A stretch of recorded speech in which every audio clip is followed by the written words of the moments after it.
Welcome to the first virtual Post and Courier Pints and Politics. I'm Autumn Phillips, managing editor of the Post and Courier. We have been doing Pints and Politics for a year now. Anyone who has attended knows last year we brought in almost every candidate from the Democratic presidential primary. I've missed doing these. It's weird. It's a little strange to look into the camera and not see the audience, but I know we had almost 300 people RSVP for this event. It's great to see you. We're now going to begin interviewing candidates for the GOP primary for District 1. We're going to go in alphabetical order, first with Kathy Landing, then Nancy Mace, then Brad Mole. Chris Cox did not respond to our invitation. Tonight's moderators, Caitlin Bird, Post and Courier political reporter, Skylar Croft, Post and Courier political editor. In case you missed it, Caitlin ran a story in Sunday's paper about the stakes of this race. It's a really good read. Takes us back 2 years and all the things that have happened since. When you registered for this event, many of you put in questions. Skylar and Caitlin went through those questions, and they'll ask many of them. Before we get started, I want to take a pause. I want to thank our sponsor, AARP South Carolina, has generously sponsored the entire 2020 Pints and Politics series. And I also want to thank Palmetto Brewery that has welcomed us again and again for their events. And now I'm going to turn this over to Kathy and our politics team. Thank you so much. Thank you for being here. Hope you'll have some fun and maybe ask you a few tough questions along the way. Let me do your intro first. Kathy Landing is a Mount Pleasant Town Council member, first elected in 2017, which was her first job in public elective office. Her biography states that she lost both of her parents by the age of 13. She moved in with her stepbrother, who was an Army chaplain at Fort Bragg, which is home of the 82nd Airborne. At 16, she enrolled at Duke University, and she and her husband, Joe Landing, would end up in Charleston after that, where he was in the Navy. They have 2 grown children. While she began building her business as a financial planner, she just spread out and did most of her business here around Charleston and the Lowcountry. She lists multiple voluntary and philanthropic endeavors. One thing really stood out to me. She has been the education, and let me get this right, and chair and treasurer of the South Carolina Society of Mayflower Descendants. We'll talk about that in a bit. Landing was the first Republican to formally enter the 2020 race for Charleston's seat in Congress, and she jumped in last June. At the time, her message was that Democrat Joe Cunningham is too liberal and immature for the job. He was 37 at the time, and you were 56. And you also described yourself as a full supporter of President Trump. So from there, I think we'll begin with the first question. You're a descendant of the Mayflower and currently serve on the South Carolina Mayflower Society. When did you first learn about your lineage, and what's Thanksgiving like at your house? Thanks, Scott. So this is one of those things that a lot of families have this lore. It's a little bit of a joke, but they say that the Pilgrims were very, very brave and courageous. But the thing they were probably best at was procreating, because there's probably at least 10 million people today in the United States that are descended. So a lot of people have that lore in their family. Ours was my whole time growing up, and my mom talked about it, but she lost her mom, who was the descendant in childbirth, and so she never knew her. And so when she passed away when I was 13, I kind of made a promise to myself. She had given me a list of the lineage. I promised myself that someday I would actually go through and research it, because you have to prove it. You have to find all the old documents and so forth. And so I did that finally when my daughter was born. It took me a long, long time. And so it was really to honor my mother and my grandmother. You have noted this many times on the campaign trail and even made note of it at last night's debate. But if elected, you would be the only financial planner in Congress in quite some time. But Washington, as you know, is crawling with number crunchers and budget experts. The CBO is a great example. Legislative staff crunch numbers all the time. And every Republican has preached about getting the financial house in order, but the debt just keeps rising. So what's really unique that you could bring to Washington to affect change? Well, it's a great question because one of the number one things that inspired me to run in the first place is that over the last 35 years of working with my clients, and many of the people, especially when I started, I was a whopping 22-year-old, and my husband was overseas, deployed quite a bit, and I was working with enlisted Navy folks, civil service folks who worked at the weapons station, school teachers, elementary ed teachers, some principals, a few College of Charleston professors, and what I saw over all these years is that bad policy out of Washington often has really profound effects on everyday people.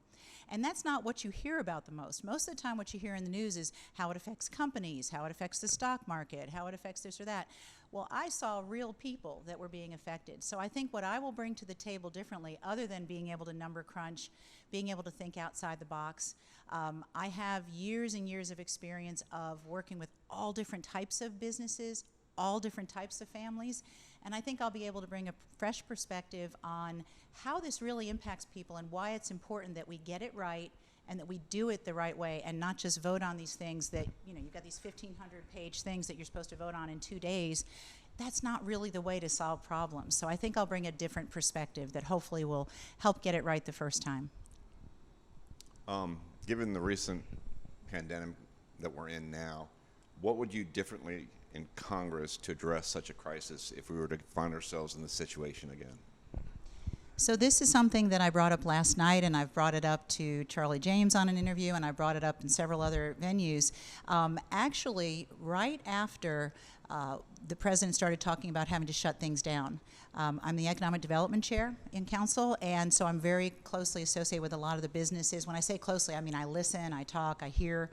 And so I called some local business people and I said, tell me what this is going to mean for your restaurant. Tell me what it's going to mean for your, whatever the boutique was. And next thing I thought of an idea, and I called Tommy Baker, who happens to be, of course, one of our very successful businessmen who's all over the community, but he's also the chair of a local bank that happens to be headquartered there.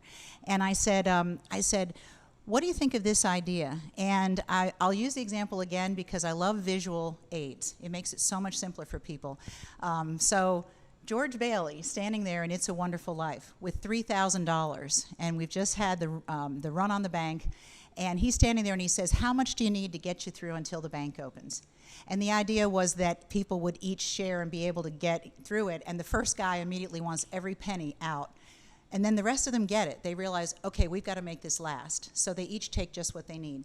So the concept was, if we could message from day one, and so I actually called Senator Scott's office and I said, can you tell the president, try to get people to not lay people off. As soon as you start to slow them down, say, don't lay your people off, we've got a plan.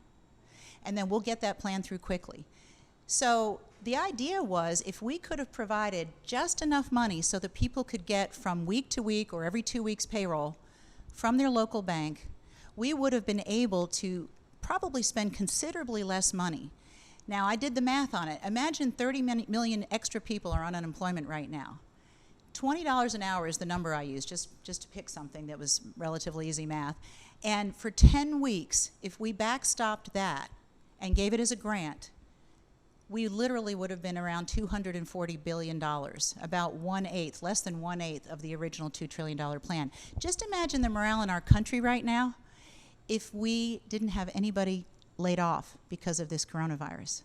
Just imagine what businesses like, this brewery, Palmetto Brewery, if you had all your people on staff being paid, and maybe they have to stay away because of distancing until we figured the thing out, but maybe they could come in and they could start, doing an extra deep dive clean or something. My point is that there was a way to solve that and spend a lot less money. Now, it sounds like Monday morning quarterback, but I actually offered that right up front. And I think it was part of what became the PPE. Unfortunately, the execution needed to be right up front. Don't lay your people off.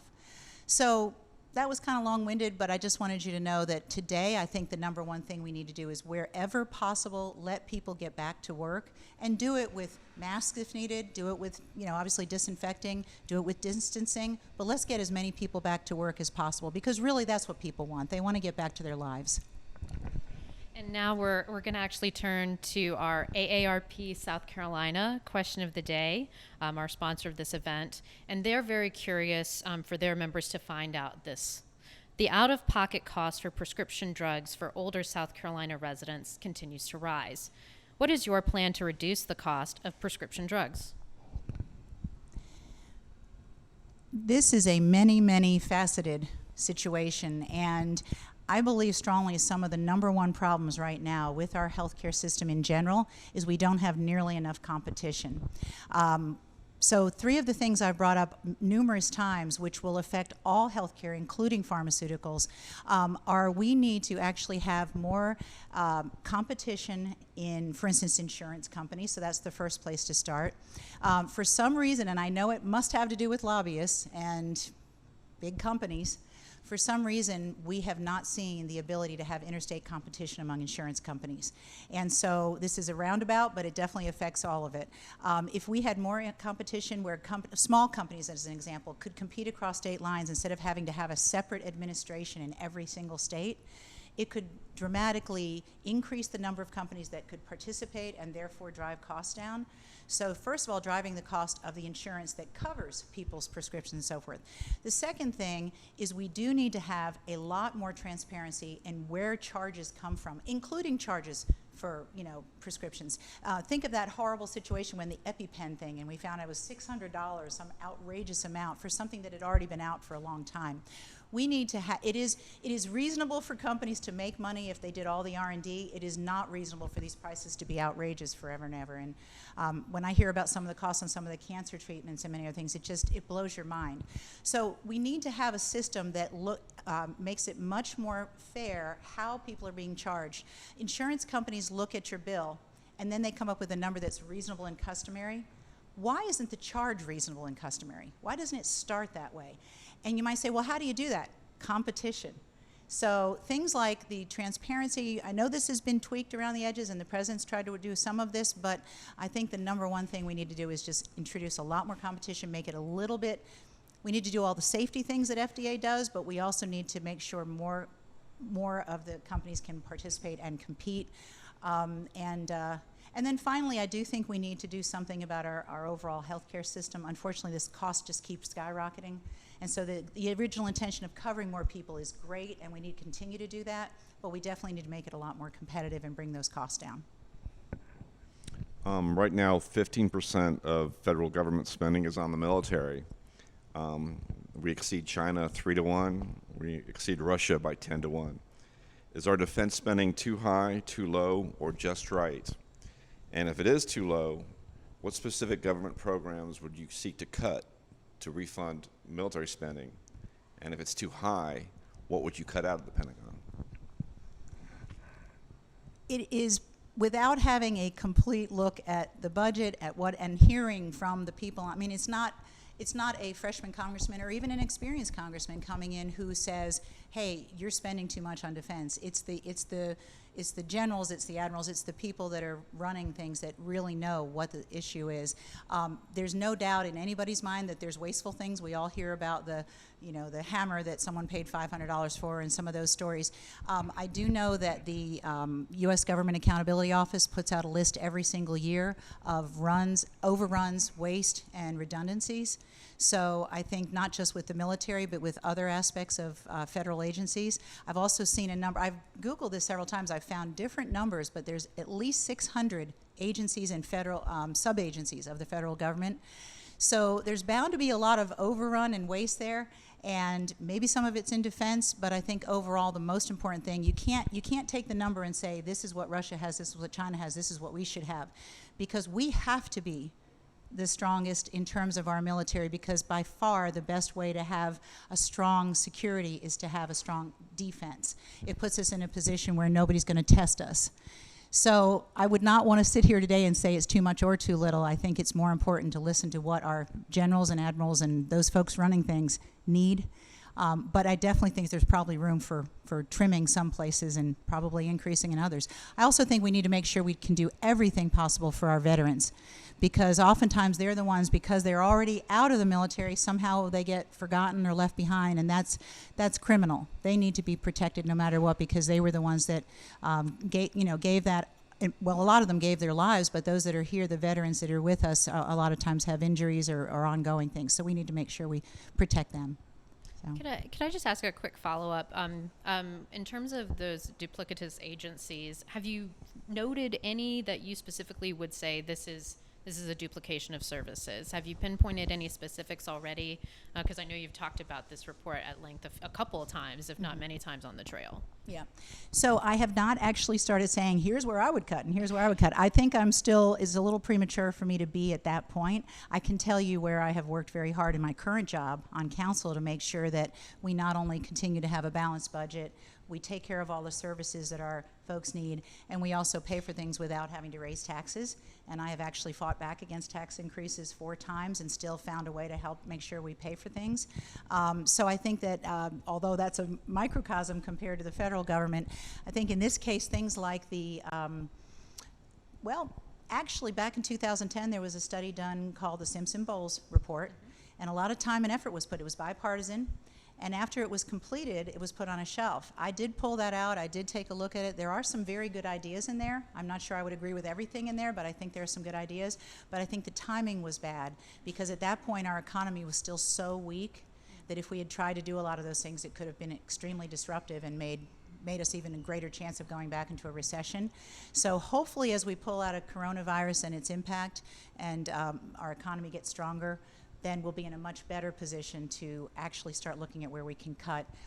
And again, a lot of things are not about cutting. It might be about maybe freezing new hires, or there might be ways that you can do it just by attrition, natural attrition. Well, let's jump to another topic that I'm sure has come up a lot during your time on council, infrastructure. To address infrastructure issues, one of your recommendations has been going the way of public-private partnerships rather than a federal gas tax. And among those proposals, you suggest the use of long-term naming rights. Have you thought that this could potentially be an eyesore if we're looking at things like Bojangles Boulevard or things like that, especially around the pristine Low Country? Just talk us through how you would envision this working for the Low Country, which is in desperate need of infrastructure repair. Right. Everything doesn't always have to be about having a big, huge logo on something. And so a lot of naming rights already, instead of having a huge logo, they have the right to use an iconic building or an iconic, beautiful scene. They have a right to use that in their advertising. They have a right to promote the fact that they're helping to maintain that facility. And the potential for, I used the example last night in a debate that we had about bringing broadband into, we have whole swaths of not only our district but also throughout South Carolina, that in rural areas that don't have broadband. And this causes those folks that live there to be behind. They're not able to get the same education level. They're not able to have the same access to conveniences. Imagine right now with coronavirus, everybody distancing, they haven't been able. So who benefits from having more broadband besides the users? People like MasterCard, Visa, and American Express. You know, every time you buy something online, you're using a credit card. So there are ways that we could utilize and encourage businesses to get involved with a private partnership. And that's where my husband always says, don't say private-public partnerships, it's so vague. So example would be, you know, they're paying for something, but they're helping to maintain something that therefore the government doesn't have to do. But they're getting a benefit, in this case marketing, or sometimes just goodwill. A lot of companies in our community do things all the time because of the goodwill associated with it, but it allows their name. So it doesn't have to be a bright, shiny logo on something all the time. So, by the way, I'm one of those people that doesn't necessarily think that when you have something maintained or built that it always has to have the politician that was involved's name on it. So I'm certainly not like looking for any name. Port terminal? I'm Are not you looking. referencing Well, that? I'm not talking specifics. I'm just saying I'm not looking to have my name on anything. And I think that sometimes if you can solve those problems, that in itself should be enough of a reward. This was we solicited a number of questions from viewers, subscribers, readers. Do you support expansion of absentee voting? All the guards have been put down now, the restrictions in South Carolina, and it really has seemed to be paying off. In Charleston, they think half to better than half of the votes cast are going to be from absentee voters. Do you support that becoming the law of the land and something that would absolutely increase participation in elections from here on out? It's a good question, and I think that this election, in terms of absentee ballot, will be it will be a chance for everybody to see how this works, and it will be a chance, whether it should be a constant thing rather than just during a crisis, I think is a question mark, because it does appear from past experience, especially states that already have a lot more absentee ballot on a regular basis, that the opportunity for fraud is a lot higher. And I think the most sacred thing in our That's country... not particularly true. I mean, Okay. that's a good Republican talking point Okay. that I know is coming out of the White House, but studies have shown that is not a correct statement. Okay. And based on that logic, if would you reject the absentee votes you get in the election in 2 weeks? Well, no, I mean, I think we have to do what we're doing right now. Your question was, is this something we should do ongoing? And my answer is, let's see how this one goes, because we don't have a choice this time. We really needed to do this. We needed to offer people as many options as possible. And if it's proven that it works just as well and that you don't have more fraud, then by all means. I just think it's really important that we protect the incredible right that we have as citizens to vote, and that's why I want to make sure that everybody feels that it's a fair vote. That's the most important thing. So. Great. We're going to move on to something that's become a little bit of a signature question for us here on the Pints and Politics family. We call it the 90-second question. We've tailored it to this race. But what we do is we ask the candidates to tell us in exactly 90 seconds or less. Don't forget the or less part. To tell us in 90 seconds or less what their plan would be during their first 100 days in office. So what priorities would you have legislatively? What specific committees might you want to be a part of? Those types of things. I'm pulling up my timer right now, 1 minute, 30 seconds. I'll make sure that you can see it while we do this, but take 1 second to think about it. And you can do the math, so we've asked you to cram 100 things, 100 days in 90 seconds. So when you're ready, let's let it go. Well, great. Thank you for the question. So there are 3 committees that probably a freshman would not be able to be on, Rules, Budget, and Ways and Means. Those would be great, but I have a feeling that wouldn't happen, so I'll just say Financial Services, which is a natural fit for me with my background, and also I would love to be on Foreign Affairs.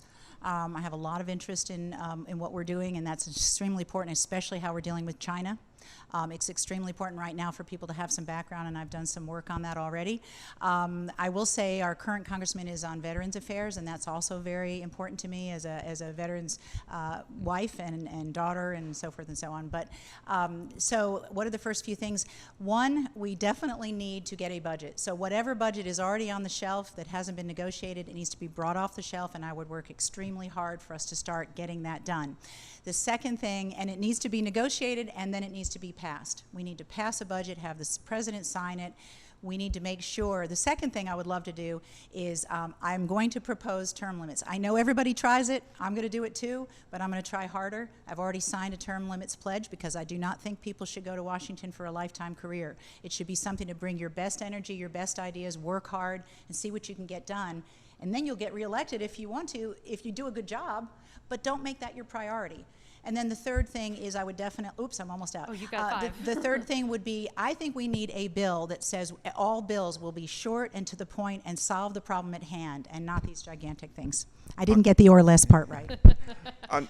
What would be your term limit? Give you self-imposed and announced a term limit if you are elected? Are it 3 terms, 4 terms? What would you pick?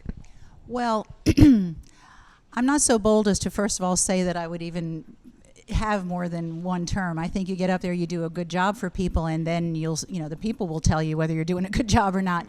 So I wouldn't self-limit in the sense of saying I'm going to be here for 6 years because, what if I don't do a good job? I'm going to do a good job. But I think it's important that it be signed and that we do it. One of the things that I've been told many times is if you sign something that self-limits, then what you're doing is you're sort of having people wait you out. And that's not good either. You become less effective. I think we need to get people to actually say, this is what we're going to do, and pass it. So what do I think is ideal? I think ideal is probably 3 terms. 3 terms. And then for a senator, 2 or 3? Probably. Okay. Okay. What is your pitch to Republicans who voted for Joe Cunningham in 2018? How do you get them to come back to the party? I've met Joe a number of times. We've done ribbon cuttings. We both answered phones when the hurricane was coming in. So he's a good guy. He's a nice person. The issue is Joe doesn't have the background that I have to solve and address the problems that we are actually facing in our country right now. These are important issues. And again, we have about 60% lawyers up there. That is his background. I know he had the ocean engineering undergrad. Well, I was biology, and I studied at Duke Marine Labs, so I definitely have a lot of knowledge about and a lot of respect for what we need to do on that front.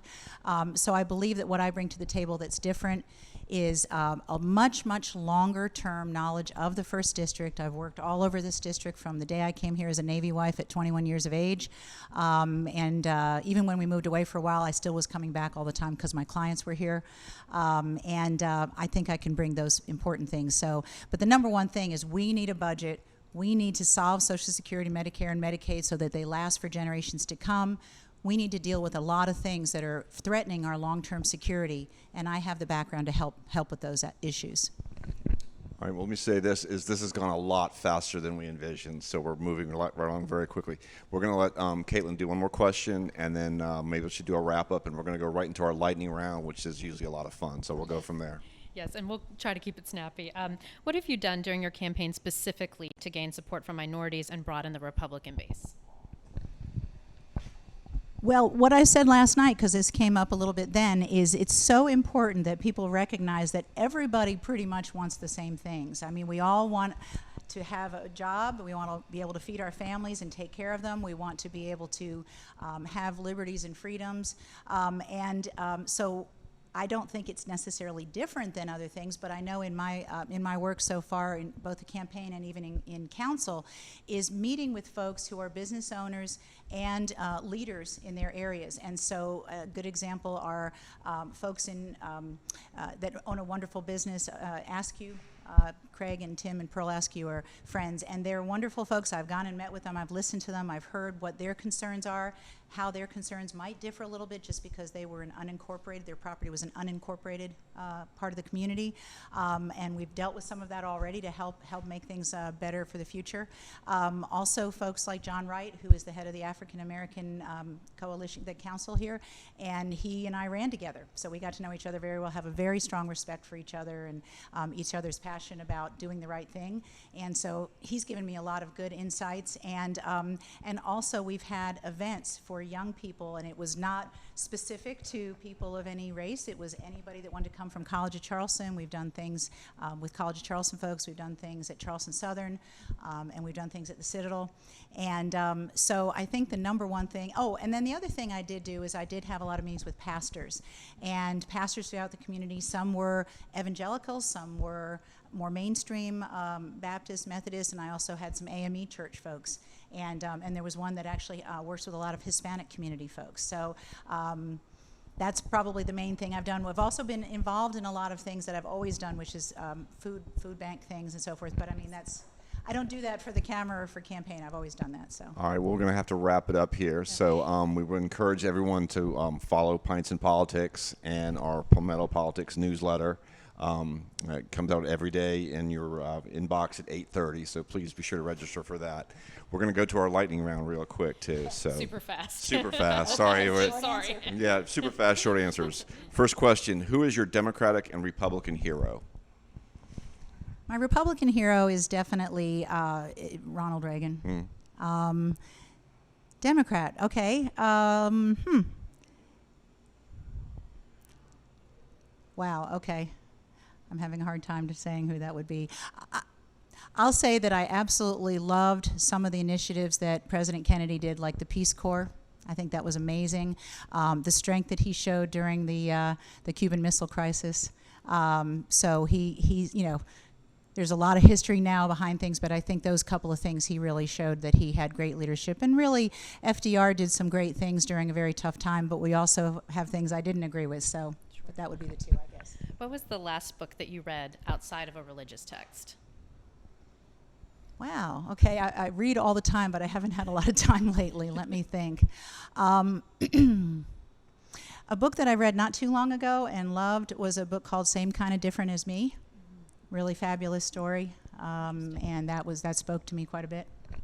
And if you do not win the GOP nomination, do you pledge to support the Republican nominee in this contest?